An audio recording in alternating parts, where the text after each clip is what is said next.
नमस्कार। सवाल हरियाणा का देख रहे हैं आप। मैं हूं आपके साथ वरुण गोयल। हरियाणा में शीतकालीन सत्र की शुरुआत होने जा रही है और इससे पहले कांग्रेस ने आज चंडीगढ़ में बैठक बुलाई। अब नेता प्रतिपक्ष के साथ कांग्रेस के का सत्र होने जा रहा है, तो बैठक बुलाई गई और बैठक में यह तय किया गया कि मौजूदा सरकार के खिलाफ अविश्वास प्रस्ताव लाया जाएगा। भूपेंद्र सिंह हुड्डा ने प्रेस कॉन्फ्रेंस करते हुए कहा कि कांग्रेस की बैठक में यह फैसला लिया गया है कि सरकार के खिलाफ अविश्वास प्रस्ताव लेकर आएंगे, क्योंकि ये सरकार विश्वास खो चुकी है।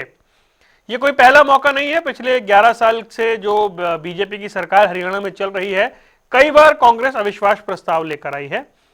इस बार अविश्वास प्रस्ताव लाया जा रहा है जब बीजेपी सबसे मजबूत स्थिति में है। पीछे 2 बार के शासन की तुलना में नंबर निर्दलियों को मिलाकर 50 के पार है। इस अविश्वास प्रस्ताव को लाए जाने के पीछे मकसद क्या है?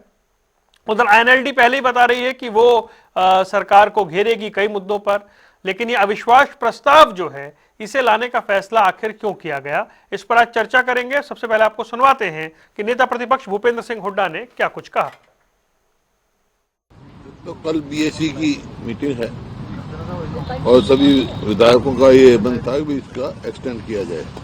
सेशन बहुत कम समय के लिए बनाया, जबकि क्वेश्चन इनको जो हमने 3 तारीख को दिए थे हमारे विधायकों ने, वो 15 दिन पूरे ना होने पहले ही वो रह गए, बहुत सारे रह गए।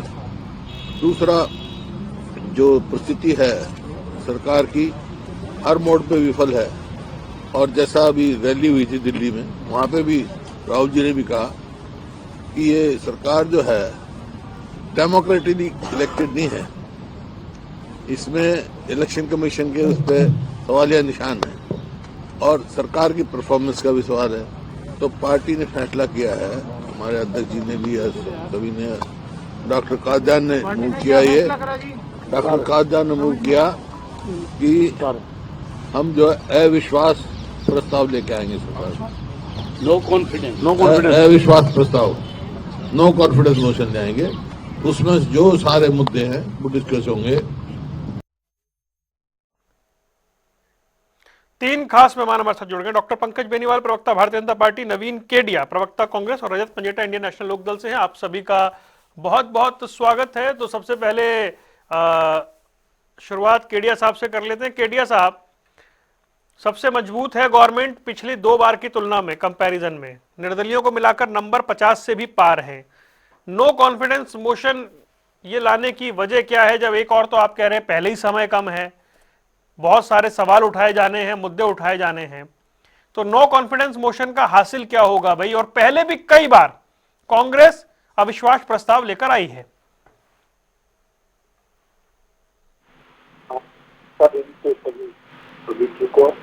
और मेरे साथी भारतीय जनता पार्टी के प्रवक्ता, आपके दर्शकों का नमस्कार।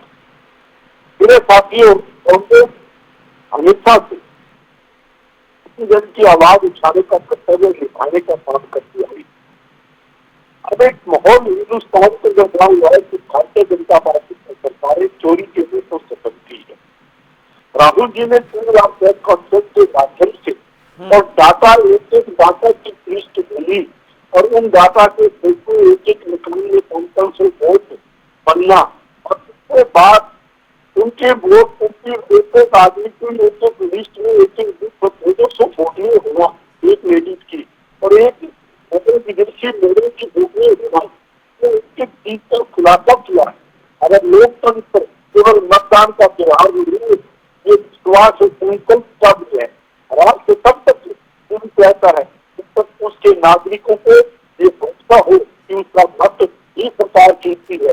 जब उनको ये विश्वास हो जाए कि हमारे मत को सरकार में चुनी जाती, तो उनको दिल्ली हाथ लगता है, लोकतंत्र का पतन होता है। तो इसीलिए कांग्रेस पार्टी ने उनको विश्वास को जागरूक करने के लिए उनका विश्वास बदल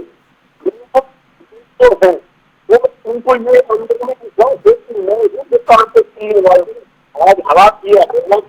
ठीक है केडिया साहब, मैं एक बार बोलूंगा टीम से थोड़ा आपका ऑडियो और ठीक कराए, तो मैं आपके पास लौटता हूँ। जी मैं लौटता हूँ एक बार, तो आपका थोड़ा सा ऑडियो और बेटर हो जाए फिर आता हूँ। केडिया साहब आता हूँ, थोड़ा सा ऑडियो ऐसे गूंजता हुआ सा आ रहा है, एक बार जल्दी से ठीक करा के फिर लौटता हूँ।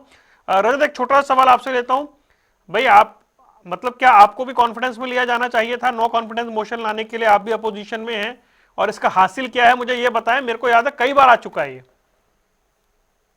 जी, अभी तक हमारे साथ तो ऐसा कोई मतलब हमारे सामने तो इस चीज की हमें तो मीडिया के थ्रू ही जैसे आपको पता चल रहा है वैसे ही उसी वक्त हमें पता चल रहा है।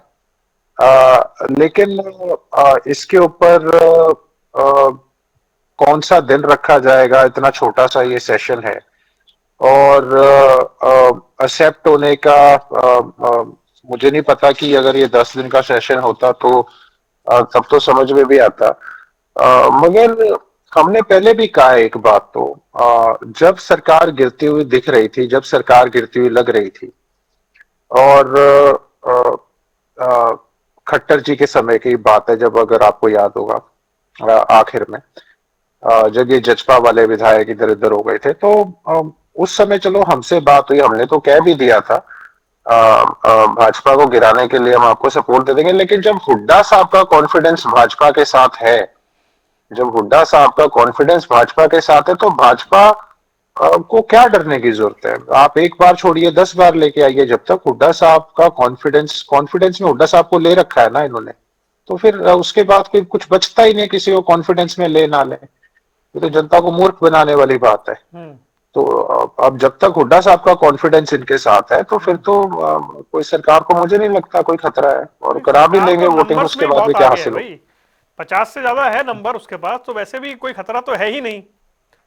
नहीं, मैं वैसे भी कह रहा हूं, अगर आपको जब सरकार गिरती हुई दिख भी रही थी उस टाइम भी नहीं गिरने दी। हुड्डा साहब ने तो नो कॉन्फिडेंस मोशन लेके आए थे, इंडियन नेशनल लोकदल ने सपोर्ट भी किया था, तो उसके बाद भी नहीं गिरा पाए थे, ये आप मुझे बताइए। ठीक है, आपको याद होगा वो प्रकरण सारा का सारा। मैं बार बार डिबेट में पूछता था सबको बैठा के, वो कहते थे आप ले आओ सारे, वो कहते थे आप ले आओ सारे, यही चलता रहता था। हाँ, यही चलता रहता था। मतलब तब तो मतलब एक और कम भी चाहिए था, वोट एक और कम भी हो जाती उस हिसाब से तो, मगर फिर भी हुड्डा साहब ने जब वो सरकार गिरती गिरती दिख रही थी वो भी नहीं गिराई। ये तो मुझे नहीं लगता जब तक हुड्डा साहब का कॉन्फिडेंस भाजपा के साथ है तब तक डरने की जरूरत नहीं। डॉक्टर पंकज बेनीवाल भाई, अविश्वास प्रस्ताव सरकार के खिलाफ, ये तो सत्र में बड़ी बात हो गई। मतलब नो कॉन्फिडेंस मोशन का आना, नंबर आपके पास है, लेकिन भूपेंद्र सिंह हुड्डा ने एक बड़ी बात कही कि लोकतांत्रिक तरीके से चुनी हुई सरकार नहीं है, इसलिए अविश्वास प्रस्ताव ला रहे हैं। नमस्कार वरुण जी, सभी साथियों को नमस्कार और सभी दर्शकों को।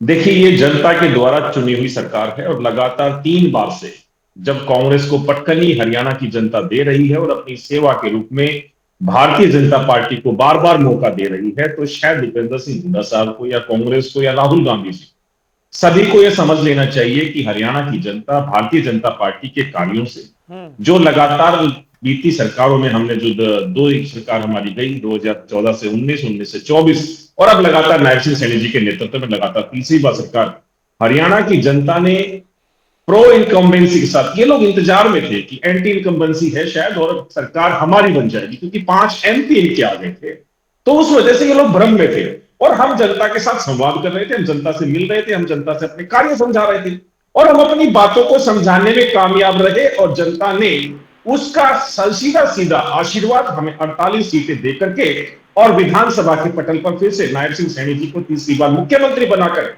भारतीय जनता पार्टी की सरकार बनाकर हरियाणा की जनता ने जता दिया कि हमें पूर्ण विश्वास है। और जो नरेंद्र मोदी जी का स्लोगन है सबका साथ सबका विकास, ये सबके साथ चलता है, तो उस पर पूरी हरियाणा की जनता ने विश्वास जताया। और जब एक बार सरकार बनती है, 2014 में जब सरकार बनी तो भूपेंद्र सिंह हुड्डा को या फिर कांग्रेस को हटाने के लिए लोगों ने सरकार बनाई होगी, लेकिन जब 2019 में सरकार बनाई तो लोगों को लगा कि अच्छा काम किया है भारतीय जनता पार्टी की सरकार ने, फिर से हमें सत्ता में लेकर के आए।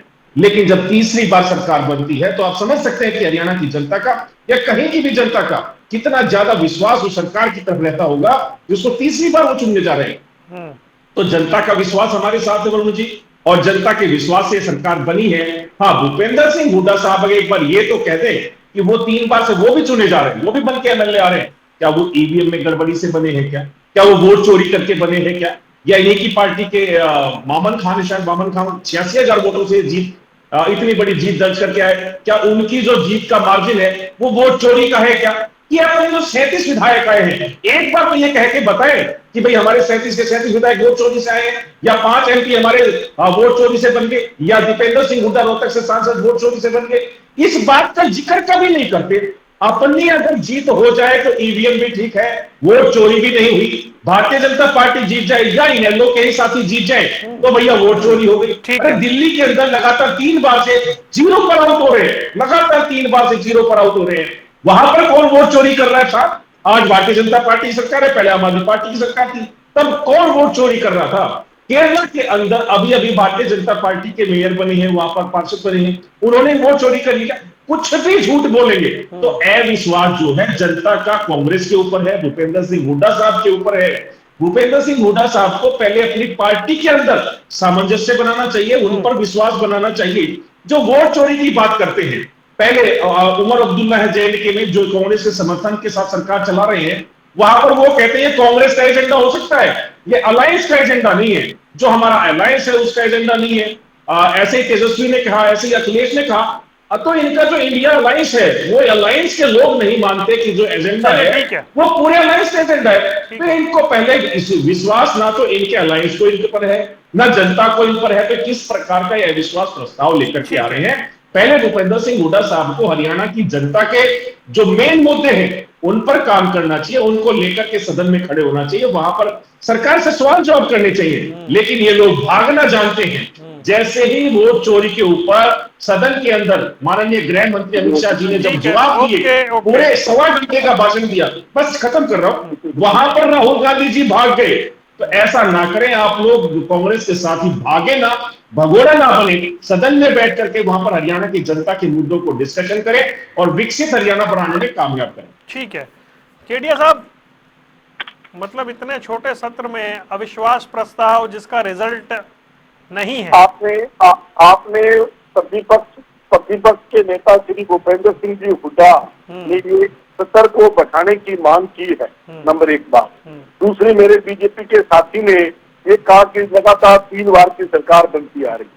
आपको शायद याद हो कि नंबर 2 की सरकार में बीजेपी के समर्थन के 10 विधायकों के साथ और 5 आजाद विधायकों के साथ मिलकर के इन्होंने सरकार बनाई। तीसरी बार की सरकार CM सैनी साहब ने, आपको याद हो, आपके टीवी के माध्यम से ही, शायद आपका चैनल भी वहाँ मौजूद था, और CM साहब ने कहा था सब इंतजाम हो गए हैं, 40 सीटों से हम जीत रहे हैं, अभी तक वोट नहीं पड़े, और इन्होंने कहा सब इंतजाम हो गए हैं और हम 40 सीटों से जीत रहे हैं। 46 सीट नहीं कहा, 46 सीट जैसा कुछ नहीं कहा। नहीं केडिया साहब, यहाँ बैठ करके आप 46 सीट नहीं कहा। भारतीय जनता कि भारतीय जनता पार्टी की आज भी पूरी तैयारियां हैं और 2047 तक हम बनने जा रहे हैं, भारत को विकसित भारत बनाएंगे, विकसित हरियाणा बनाएंगे। अब आप कहते हैं कि 14 दिसंबर 2025 तो आप उसके लिए आप किसको ठहराएंगे जिम्मेदार? मैं क्या करूं? हरियाणा की जनता तो आप बोल दीजिए या मुझे बोले। अच्छा जब आप बोल रहे थे तो मैं ठीक था। ठीक है, रुक जाइए, मैं बोल रहा था तो आप ठीक है।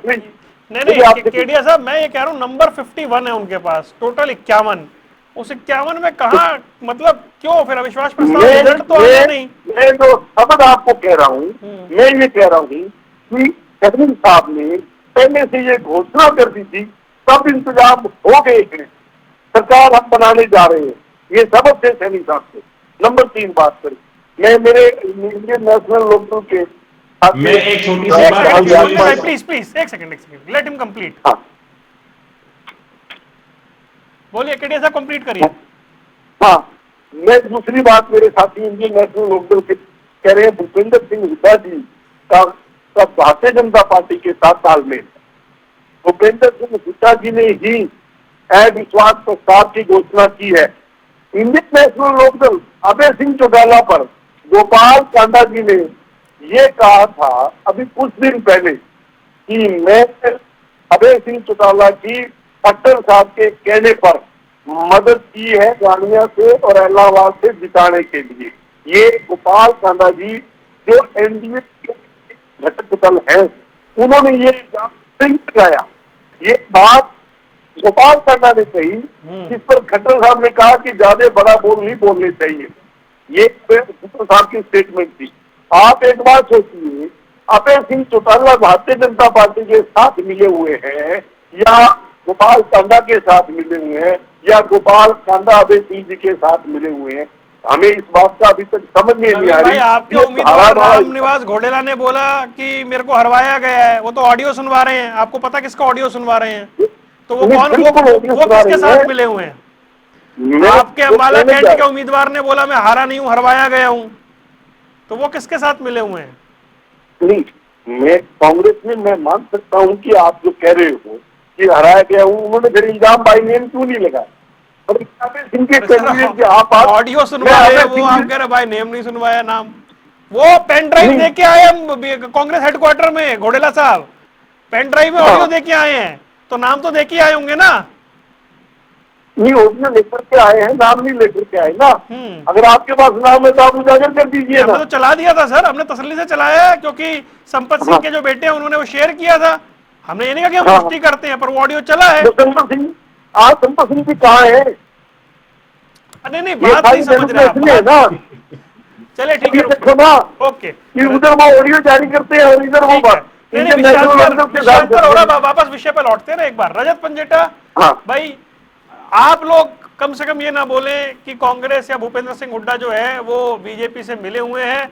आप लोग पर्दे के पीछे उनके लिए काम करते हैं, उनके साथ काम करते हैं। एक एक वाक्य हो भूपेंद्र सिंह हुड्डा जी का बेल आउट करने का, तो वो तो आप बताएं। जब पूरा का पूरा लोकसभा इलेक्शन में 5-5 50-50 हो गई, उसके बाद जब इंडियन नेशनल लोकदल के लिए तो एक परसेप्शन बना दिया गया था कि अगर भाजपा को हराना है तो आप हमें वोट करिए। जो हमें वोट भी करना चाह रहा था व्यक्ति, उसके भी मन में ये डाल दिया गया कि भाई ये तो वोट काटू है। तो जनता चुनाव लड़ रही थी। चलो आप एक बात बताइए कि कुलदीप शर्मा के बयान के ऊपर मैं जाऊंगा, कुलदीप शर्मा के बयान के और चौधरी बीरेंद्र सिंह जी के लड़के ब्रिजेंद्र सिंह जी के बयान के ऊपर। गोपाल कांडा जी के बयान में भी बोल देना कांग्रेस के बड़े व्यक्ति जब कह रहे हैं कुलदीप शर्मा जी कि जनता तो 70 सीट जिताना चाहती थी, लेकिन किसी को 40 से ऊपर चाहिए नहीं थे। अब आप एक बात बताइए, वो किसके ऊपर इशारा है?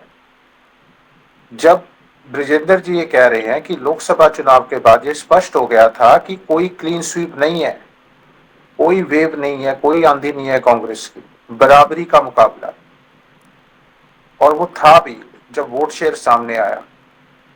लेकिन उसके बावजूद भी भूपेंद्र सिंह हुड्डा ने आम आदमी पार्टी को अलायंस से बाहर निकाला ताकि हार सुनिश्चित की जा सके। इंडियन नेशनल लोकदल से किसके कहने से, वो कौन रोक रहा था भूपेंद्र सिंह हुड्डा को? किसके इशारे पे भूपेंद्र सिंह हुड्डा ने इंडिया अलायंस के अंदर इंडियन नेशनल लोकदल को शामिल क्यों नहीं किया? अच्छा जब पता है ये छोड़िए, मुझे तो ये 50-50 फेर आ रहा बताइए, है। No confidence motion is it right move? ये ठीक है, सही कदम है नेता प्रतिपक्ष का, बड़ी विपक्ष का, कांग्रेस का? देखिए, आप एक बात बताइए, अभी उदाहरण दे रहे थे कांग्रेस के प्रवक्ता, क्या भूपेंद्र सिंह हुड्डा ने हजका के विधायकों को, और उनको तब तो स्पीकर भी कुलदीप शर्मा थे, वो भी अल्पमत की सरकार थी, कौन सा नो कॉन्फिडेंस मोशन एक्सेप्ट किया था? 10 दिन का मोशन है, उसको एक्सेप्ट किया जाएगा, लीव ग्रांट की जाएगी, उसके लिए भी 10 दिन का समय भी मिनिमम दिया जाता है, डिस्कशन का डे अलॉट होगा, उस पर डिबेट होगा, तब जाके वोटिंग होगी। अब तो कोई आपके पास, चलो 1/5 चाहिए, आप 1/5 ले आओगे, लेकिन मूव तो नहीं कर सकते आप। कॉन्फिडेंस मतलब भूपेंद्र सिंह हुड्डा की अल्पमत की सरकार थी, कौन सा एक्सेप्ट किया था आप मुझे बताइए भूपेंद्र सिंह हुड्डा ने अपनी होते हुए सरकार के अंदर? वो तो स्पीकर है, आप चलो मोशन मूव करोगे तो लीव ग्रांट करे ना करे, वो तो स्पीकर का प्रोरोगेटिव है। आपके पास विधायक इतने है ही नहीं है, पता भी आप नंबर नहीं है आपके पास। केवल सिर्फ इस वोट चोरी के मुद्दे को हाईलाइट करने के लिए राहुल गांधी जी का नाम लेके, और वो राहुल गांधी जी जो 1 साल तक नेता प्रतिपक्ष नहीं चुनते, उनका घर खाली करा लिया जाता है। भूपेंद्र सिंह हुड्डा का क्या प्रेम था, अभी मुझसे पूछ रहे हैं, 1 साल तक नेता प्रतिपक्ष नहीं थे, भाजपा ने घर नहीं खाली कराया, क्या वजह थी? नहीं, किराया दिया उन्होंने भाई। नहीं, मैं तीन तीन वाक्य बताऊंगा, सिर्फ ज्यादा नहीं, जिससे ये कह रहे हैं कि भूपेंद्र सिंह हुड्डा भाजपा के साथ नहीं मिले। पहला तो खुद स्वयं मुख्यमंत्री नायब सिंह सैनी जी का पब्लिकली ये एक्सेप्ट करना कि उनके चुनाव के अंदर भाजपा की मदद जो है और उनकी मदद जो है वो कांग्रेस पार्टी के, जो इशारा जब एक रिपोर्टर ने पूछा भूपेंद्र सिंह हुड्डा जी को लेकर सवाल, तो उन्होंने पब्लिकली बोला हाँ मेरी मदद की है भूपेंद्र सिंह हुड्डा। और दूसरा, खुद देश के प्रधानमंत्री का जो बॉडी लैंग्वेज है, औरों के लिए तो कुछ नहीं बोला, सीधा बुलाया गया। किसको बुलाया गया? भूपेंद्र सिंह हुड्डा जी को देखते ही कहा इतनी गर्म जोशी से आओ तो कभी। गेस्चर, ये तो भाई निमंत्रण दिया दोनों गया। एक साथ सीएम थे।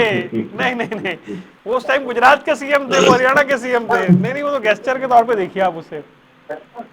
अरे आप और भी तो हैं लाइन में, इतने लोग खड़े हुए हैं। दीपेंद्र को अलग से बुलाया। जब मुख्यमंत्री जी मिलते हैं तो आपने देखा किस गर्मजोशी से मिलते हैं। जब और छोड़िए, एक भाजपा की और नेता पब्लिकली बोल चुके हैं, किरण चौधरी जी बोल चुके हैं, वो तो हमारी मदद कर रहे हैं। नहीं नहीं, वो सरकार जब ये लोग बोलते हैं, देखिए मैं कितने उदाहरण दूं, मेरे पास तो मतलब इतने, जैसे ही मैं बैठा हूं एक के बाद मेरे दिमाग में इतने उदाहरण आ रहे हैं कि आप पूछिए मत। मतलब अभी तो टेक्निकली भी मुझे नहीं पता, अगर 10-11 दिन का 12 दिन का कहते हैं आप उसे, मतलब उदाहरण के तौर पे पेश कर रहे हैं, वो मेरे ख्याल से सरकाज़म था वो। नहीं, बिल्कुल भी नहीं। ये पहली दफा नहीं है। G23 के, मैं एक और उदाहरण बता देता हूँ। G23 के बड़े मतलब एक्टिव सदस्य रहे भूपेंद्र सिंह हुड्डा। G23 तो पता होगा ना, एंटी गांधी ग्रुप था जो। नहीं नहीं सर, मुझे तो सब पता है, मैं तो सब बता दूंगा। अब मैं एक एक करके, आप बैठे रहोगे मेरे दिमाग में कुछ ना कुछ एक के बाद एक आता रहेगा, जिसके पास जो कमी नहीं है उदाहरणों की।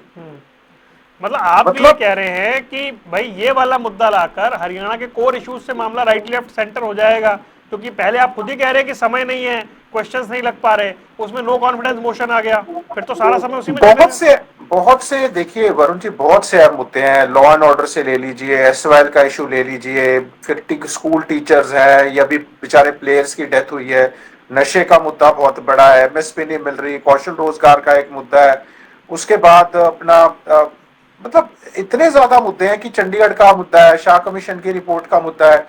मतलब हम कितने बताए, मुद्दे अनगिनत हैं। और हम तो काम रोको प्रस्ताव भी लेके आ रहे हैं एक ऐसे इशू के ऊपर जहां देश का पहले, हरियाणा का पहले भी ऐसा माहौल बिगड़ा था, बहुत के लोगों की जान गई थी।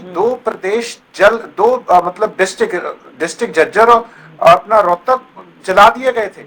कितना जान माल का नुकसान हुआ था। ऐसी स्थिति हरियाणा के अंदर दोबारा पैदा की जा रही है, उसके ऊपर हम काम रोको प्रस्ताव ला रहे हैं, मुख्यमंत्री से जवाब मांग रहे हैं। हम कोर इश्यूज के ऊपर बात करना चाहते हैं, मुश्किल से सेशन आया, ये कहते हैं नो कॉन्फिडेंस मोशन। ठीक है, ओके। डॉक्टर पंकज बेनीवाल, जब ये एक तरफ एनएलडी बता रही है कि बड़े टफ क्वेश्चंस जो हैं सरकार को सामना करना पड़ेगा, और नो कॉन्फिडेंस मोशन, तो फिर ऐसा है कि ठीक है इसमें समय निकल जाएगा, बात हो गई, तो ऐसा ही चाह रहे हैं कि आप भी, क्योंकि पहले ही बहुत सारे नो कॉन्फिडेंस मोशन आए, एक और आ जाएगा। और देखिए वरुण भाई, पहले तो मैं इन दोनों साथियों का धन्यवाद करूंगा, क्योंकि दोनों ने कहा कि भाई वो रजत पंडिता जी कह रहे हैं कि कांग्रेस बीजेपी का साथ दे रही थी, कांग्रेस के साथ ही कह रहे हैं भाई जो अभय चौटाला है वो बीजेपी का साथ दे रहे। तो एक बात स्पष्ट है कि भाई सब मिले हुए थे, सब भारतीय जनता पार्टी की सरकार बनाना चाहते थे, चाहे वो कांग्रेस के साथ ही नहीं हो, चाहे वो इंडियन नेशनल लोकदल के साथ ही हो। और हरियाणा की जनता तो चाहती ही थी कि भारतीय जनता पार्टी की नायब सिंह सैनी जी के नेतृत्व में सरकार बने। तो पहले दोनों भाइयों का बहुत बहुत धन्यवाद। और ये कहते हैं कि भाई हम लोग नो कॉन्फिडेंस मोशन लेके आएंगे। मैं तो पहले वक्तव्य में कह चुका हूं कि हरियाणा के मेन मुद्दे जो हैं, जो लगता है कि ये प्रभावित कर रहे हैं, उनसे आप सरकार से जवाब मांगिए ना। हम तो सरकार में जवाब देने के लिए तैयार बैठे हैं। अब रजत पंडिता भाई ने कुछ 5-6 सवाल आपके सामने रखे, तो भारतीय जनता पार्टी की नायब सिंह सैनी जी मुख्यमंत्री के नेतृत्व में सारे के सारे हमारे तो जो कल विधायक दल की बैठक होगी, उसमें हम तो सारे अपने चीजों को तैयार कर रहे हैं। हमारे पास तो तैयारियां पूरी हैं, लेकिन हरियाणा के जनता के मुद्दे होने चाहिए, और हरियाणा के किसानों के होने चाहिए, या किसी पढ़ाई लिखाई की जो भाई ने बात की कि एजुकेशन को लेकर के बात करें, एसवाईएल को लेकर के बात करें, जितने भी तमाम मुद्दे आपको लगते हैं उन पर डिस्कशन होना चाहिए, पॉजिटिव सकारात्मक तरीके से विपक्ष को वहां पर आना चाहिए कि हमारा हरियाणा और हमारा हरियाणवी कैसे विकसित हो, कैसे आगे निकले। सरकार कभी किसी की आएगी, कभी किसी की आएगी, लेकिन विपक्ष में बैठ करके सिर्फ नकारात्मक रवैये के साथ बैठना कतई ठीक नहीं है। सकारात्मक रवैये के साथ आइए, भागना नहीं है। पूरे सदन में पूरे टाइम के टाइम बैठना है। विधानसभा के सत्र को, शीतकालीन सत्र को हरियाणा की भलाई के लिए, हरियाणा की जनता की भलाई के लिए हुड्डा साहब से मैं आपके चैनल के माध्यम से रिक्वेस्ट पंकज करता भाई, इसमें दो हूं, बातें। ये सारे बकवास चीजें छोड़ दीजिए। आईएनएलडी और आईएनएलडी ये बता जी। रही है कि सरकार जो है उसके सामने बहुत सारी समस्याएं, कोर इश्यूज है जो हम उठाना चाहते हैं, जिन्हें सरकार पूरा जी। नहीं कर पा रही है। कांग्रेस तो कह रही है कि सरकार ही डेमोक्रेटिक तरीके से नहीं आई है, इसलिए हम उस वाले मुद्दे को उठा के रखेंगे। देखिए वरुण भाई, कांग्रेस का जो मुद्दा है वो तथ्यहीन है। अमित शाह जी गृह मंत्री भारत देश ने पूरे सदन के अंदर 1.25 घंटे तक एक एक बात का जवाब अच्छे तरीके से दिया, लेकिन राहुल गांधी एंड कंपनी, पूरी कांग्रेस की पार्टी वॉकआउट करके भगोड़ों की तरह भाग जाती है, वहां पर उसका जवाब नहीं सुनना चाहती। तो ऐसी जो उसी का अनुसरण भूपेंद्र सिंह हुड्डा साहब अगर हरियाणा के विधानसभा के सत्र में, शीतकालीन सत्र में करेंगे तो कतई ठीक नहीं है, क्योंकि जब नायब सिंह सैनी जी मुख्यमंत्री हरियाणा जवाब देंगे तो ये भागेंगे। जब ये अगर ये सवालों का जवाब मांगेंगे और हम जवाब देंगे तो ये भागेंगे, क्योंकि हर बार इनका भागने का जो रवैया है उससे मैं बड़ा परेशान हूं कि हरियाणा की जनता की भलाई के लिए सत्र रखे जाते हैं, उन पे जो हम नए विधेयक पास कराना चाहते हैं, हम नए विधेयक हरियाणा की जनता के लिए लाना चाहते हैं, उन पे चर्चा होनी चाहिए सकारात्मक तरीके से। रजत पंजेटा जी की पार्टी अगर कोई सवाल लेकर के आती है जो हरियाणा की जनता से सीधे सीधे जुड़े हुए होते हैं, उन पर भारतीय जनता पार्टी सरकार जवाब देने के लिए तत्पर है, और हमारा दायित्व बनता है कि हम सारे विपक्ष के सारे सवालों के जवाब देंगे और हमारी तैयारी पूरी है। नवीन केडिया जी, भाई अभी रजत पंजेटा ने बहुत सारे ऐसे गंभीर इश्यूज बताए हैं जिन पर सदन में चर्चा होनी चाहिए। वो सरकार से सवाल पूछेंगे, अर्जेंट क्वेश्चन लेकर आएंगे, लेकिन आप अपने दिल्ली वाले मुद्दे को आगे रखना चाहते हैं कि जी ये तो वोट चोरी हो गई इसलिए सरकार बनी है। नहीं जी नहीं, आपने पूरी बात भूपेंद्र सिंह जी की सुनी, केवल मात्र एक विषय को लेकर के अविश्वास प्रस्ताव नहीं लेके आ रहे। हम महंगाई के मुद्दे को लेकर के आ रहे हैं, हम भ्रष्टाचार के मुद्दे को लेके आ रहे हैं, हम एजुकेशन के मुद्दे को लेके आ रहे हैं, हम FIR का मुद्दा भी उसमें डाल करके आ रहे हैं, हम किसानों को राहत देने की बात कर रहे हैं, हम मजदूर व्यापारी और छोटे व्यापारी, छोटे इंडस्ट्रीज की बात कर रहे हैं। उन सब मुद्दों के साथ हम आ रहे हैं। ये सरकार बहस करने के लिए तैयार नहीं है, ताकि अविश्वास प्रस्ताव के ऊपर प्रॉपर बहस हो के और अपने हरियाणा की बात को विधानसभा के पटल पर रखी जा सके। ये इतनी बड़ी बातें करते हैं बाहर, विधानसभा पटल के ऊपर बात नहीं करते, और 2 दिन का 3 दिन का सेशन करके खत्म कर देते हैं, क्योंकि इतने काम होते हैं कि 3 दिन के अंदर आप उसका निपटान भी नहीं कर सकते। जितना समय मिलता है आप विषय नहीं उठा सकते। दूसरी बात, इन्होंने कहा, अमित शाह ने वहां एक अच्छा लेक्चर दिया।